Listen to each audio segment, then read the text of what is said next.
नमस्ते। आपका मेरे अरविंद गणेश दामले चैनल में स्वागत है। मैं अरविंद दामले आपके सामने प्रस्तुत कर रहा हूँ मेरी ही कुछ रचनाएं। ये हैं इन रचनाओं का 711वां भाग। इनमें पहले कुछ हैं मराठी में और बाद में एक है हिंदी में।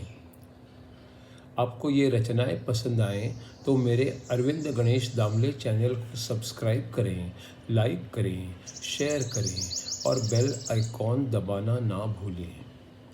तो मेरी पहली मराठी की रचना है, मी आज 50 फुटी शिडीवरून खाली पडलो आणि काय नशीब बघा मी वाचलो, कारण मी एकच पायरी चढलो आणि तेव्हा लगेचच पडलो.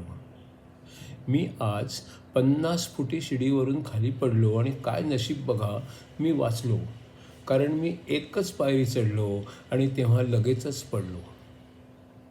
दुसरी रचना आहे, विचार करायचं स्वातंत्र्य आणि प्रश्नांच्या मुळाशी जाण्याचं स्वातंत्र्य प्रश्न सोडवण्यासाठी वापरायला हवं. पण याचा अर्थ असा नाही की आपण काय वाटेल ते बोलायचं स्वातंत्र्य वापरायला हवं. तारतम्य असायलाच हवं. विचार करायचं स्वातंत्र्य आणि प्रश्नांच्या मुळाशी जाण्याचं स्वातंत्र्य प्रश्न सोडवण्यासाठी वापरायला हवं. पण त्याचा अर्थ असा नाही की आपण काय वाटेल ते बोलायचं स्वातंत्र्य वाटेल तसं वापरायला हवं. तारतम्य असायलाच हवं. तिसरी रचना आहे, आधी सगळे नवरा बायको एकमेकांसाठी परफेक्ट आहेत असे ते समजतात, म्हणून ते एकमेकांना आवडू लागतात.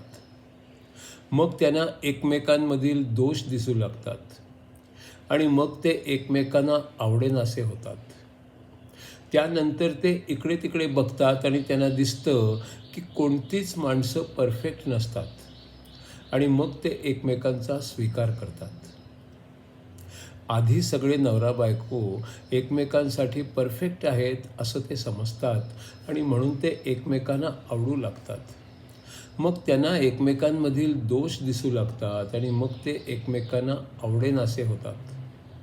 त्यानंतर ते इकडे तिकडे बघतात आणि त्यांना दिसतं की कोणतीच माणसं परफेक्ट नसतात आणि मग ते एकमेकांचा स्वीकार करतात.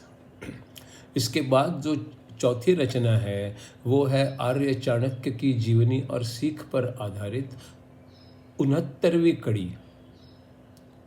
राजघराना बड़ा रहता जब तक कर्तृत्व बड़ा रहता, जब तक पढ़ा लिखा रहता, जब तक विवेकी भी होता.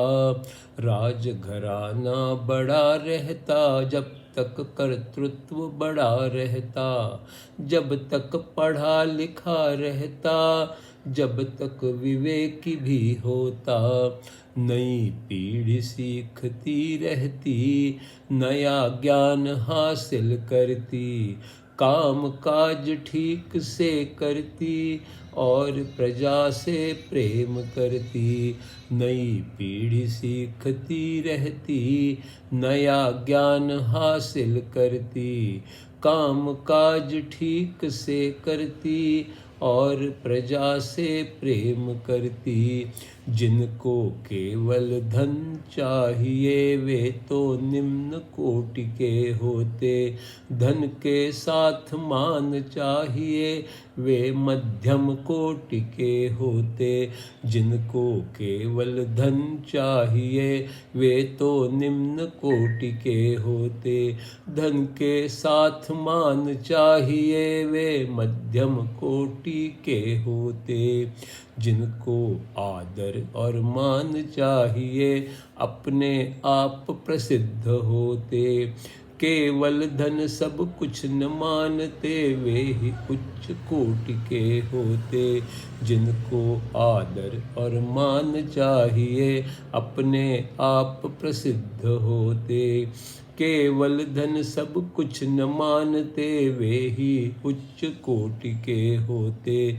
किसी काम में उत्तम बनना ये ही ध्येय चाहिए, सब कुछ तो एक न कर सकता पर एक उत्तम करना चाहिए.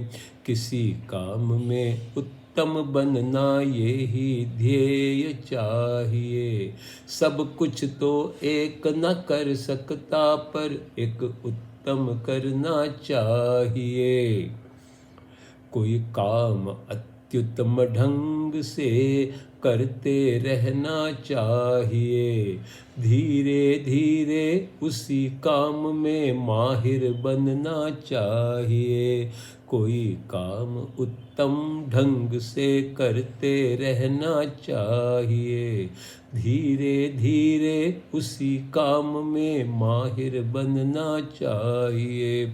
खेत का काम, फलाहार, जलपान पहले करना चाहिए। समय पे दवा का सेवन करना भी पहले करना चाहिए। खेत का काम, फलाहार, जलपान पहले करना चाहिए। समय पे दवा का सेवन भी पहले करना चाहिए। पूजा पाठ, पठन पूजन बाद में करना चाहिए। शरीर की निगरानी के बाद भजन पूजन चाहिए। पूजा पाठ, पठन, भजन बाद में करना चाहिए। शरीर की निगरानी के बाद भजन पूजन चाहिए।